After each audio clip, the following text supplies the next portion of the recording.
अवधूत चिंतन श्री गुरुदेव दत्त श्री स्वामी समर्थ. माझ्या स्वामी परिवारमध्ये तुमचं सगळ्यांचं मनापासून खूप खूप स्वागत, आभार.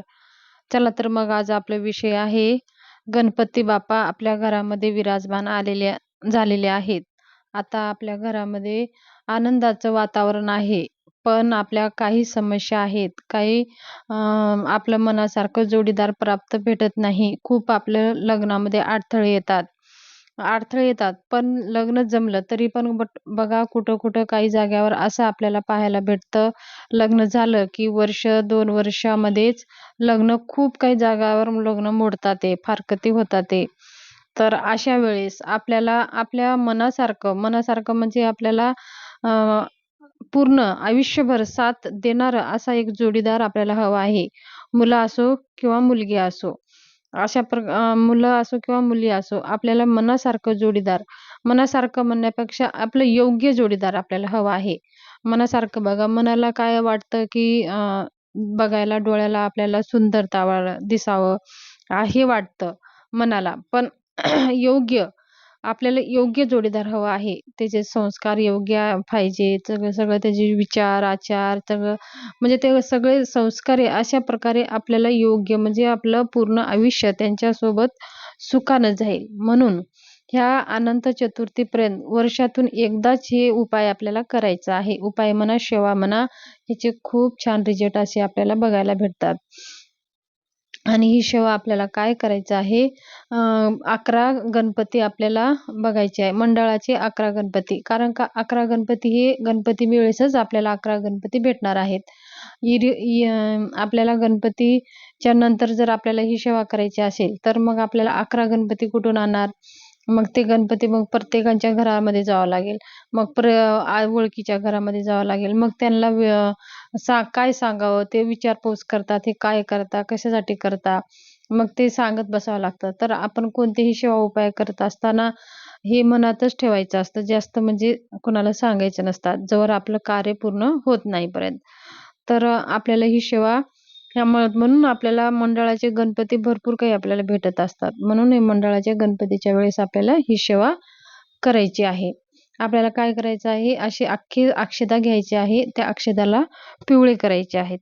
म्हणजे थोडीशी हळद लावून त्या अक्षतेला थोडंसं 1 थेंब पाणी टाकून त्या अक्षता पिवळे करायचे आहेत. आणि मग आपल्या घरामध्ये जर तुम्ही गणपती स्थापना केला असेल किंवा तुमचं 1-1.5 दिवसाचं गणपती विसर्जन झाला असेल, तुम्ही माझा व्हिडिओ पाहताय आणि तुम्हाला ती सेवा करायची आहे. तर तुम्ही गणपती विसर्जन झाला असेल, तर तुमच्या घरचा गणपती तर असतोच.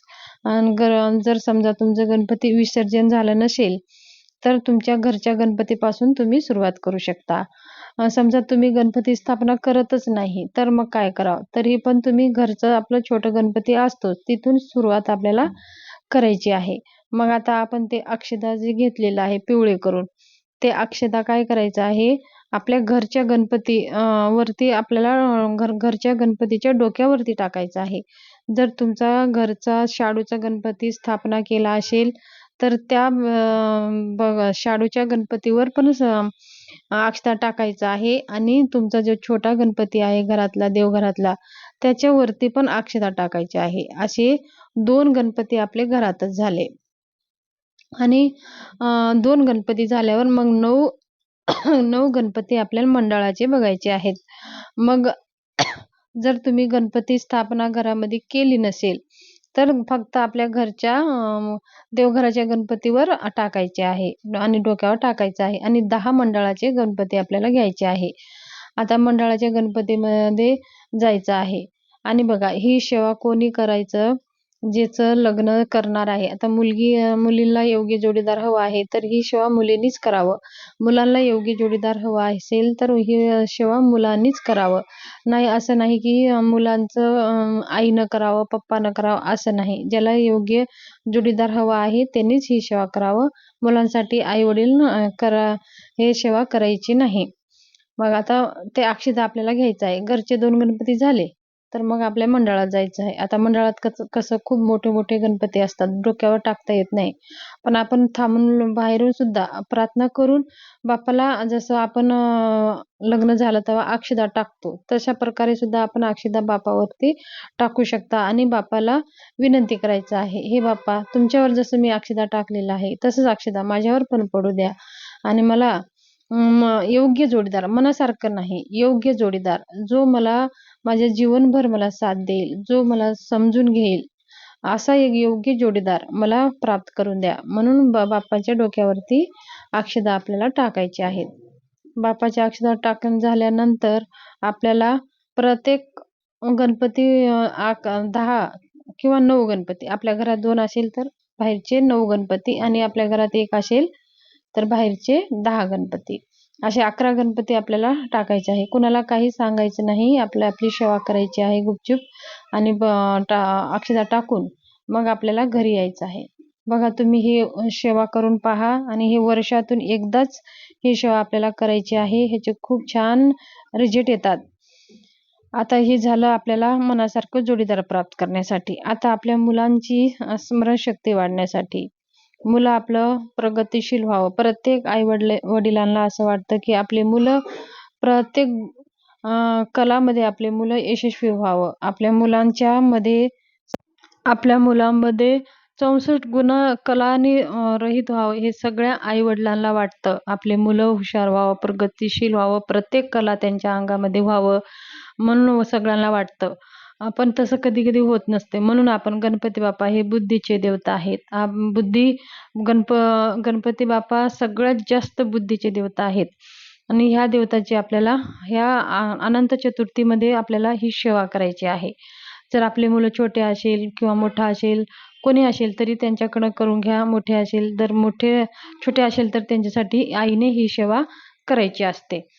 आता गणपतीमध्ये ह्या अनंत चतुर्थीपर्यंत तुम्ही करू शकता. 5 दिवस, 11 दिवस, 2 दिवस, 3 दिवस असं करू शकता. पण दररोज जर आपण ही सेवा केली तर आपल्या मुलांची स्मरणशक्ती वाढते, मुलांची प्रगती होते, मुलांमध्ये सगळे काही गुण 64 कला पूर्ण रहित आपले मुलं होतात. तर देवासमोर बसायचं आहे आणि आपल्या मुलांच्या डोक्यावर हात ठेवायचा आहे. मग त्या उजवा हात आपल्या मुलांच्या डोक्यावर ठेवायचा आहे आणि गणपती अथर्वशीर्षाचा 11 वेळेस पाठ आपल्याला म्हणायचा आहे. आता आपल्याला 11 वेळेस म्हणायला जमत नसेल किंवा येत नसेल, संस्कृत असेल, तर मग काय करावं? तर तुम्ही YouTubeला लावा आणि फास्ट करा आणि ते तुम्ही ऐका आणि स्मरण करा मनातल्या मनात. बघा ऐकत-ऐकत बघा तुम्हाला गणपती अथर्वशीर्षाचा सुद्धा पाठ होऊन जाईल. 11 वेळेस आपल्याला बाप्पाचं गणपती अथर्वशीर्ष म्हणायचं आहे मुलांच्या डोक्यावर हात ठेवून. एकदम मुलं छोटे असतील तर हात ठेवा आणि जर छोटेसे मुलं असतील, मोठे मुलं असतील तर त्यांना पण म्हणायला लावा.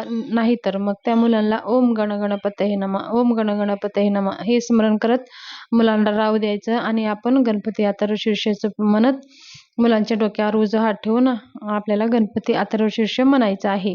ही सेवा तुम्ही अनंत चतुर्थीपर्यंत दररोज करू शकता, 5 दिवस करू शकता आणि नंतर पण तुम्ही रोज केला तरी पण चालेल. तर खूप अत्यंत प्रभावशाली सेवा ही स्मरणशक्ती वाढण्यासाठी, मुलांची प्रगती होण्यासाठी गणपती बाप्पाची ही उच्च कोटीची सेवा आहे. तुम्ही ही सेवा करून पहा. तुमची मुलं बघा किती बुद्धिवान होतात. त्याचबरोबर मुलांना हे संस्कार येण्यासाठी जर दिंडोरी परिणित केंद्र तुमच्या जवळपास असेल तर तिथं तुम्ही मुलांना बालसंस्कार केंद्र असतं तिथं तुम्ही पाठवा. म्हणजे ह्या सगळे मंत्र, स्तोत्र त्या मुलांना म्हणायची, बोलायची सवय लागून जाते. जो बालसंस्कारमध्ये मुलं मोठे होतात, ते मुलं कधीही वाया जात नाही. प्रत्येक कलागुणाने ते मुलं सक्षम होतात. म्हणून बालसंस्कारमध्ये मुलांना आवर्जून घेऊन जावे किंवा आपण जाऊन त्याला बसावे आणि बालसंस्कारामध्ये कसं शिकवतात ते मुलांना शिकवावे. मंत्र, स्तोत्र ह्या सगळ्या गोष्टी मुलांना सवय लावावी. तर ही गणपतीविषयी थोडी माहिती तुमच्याशी शेअर करायची होती. माहिती कशी वाटली? जर माझी माहिती तुम्हाला आवडली असेल तर चॅनलला शेअर करा, सबस्क्राईब करा आणि एक लाईक जरूर करा आणि हा व्हिडिओ जास्तीत जास्त लोकांमध्ये शेअर करा. म्हणजे ज्यांना ही माहिती नाही त्यांना कळेल आणि त्यांची पण प्रगती होईल. त्यांचे पण मुलं हुशार होतील. धन्यवाद. शुभ दिवस जावो.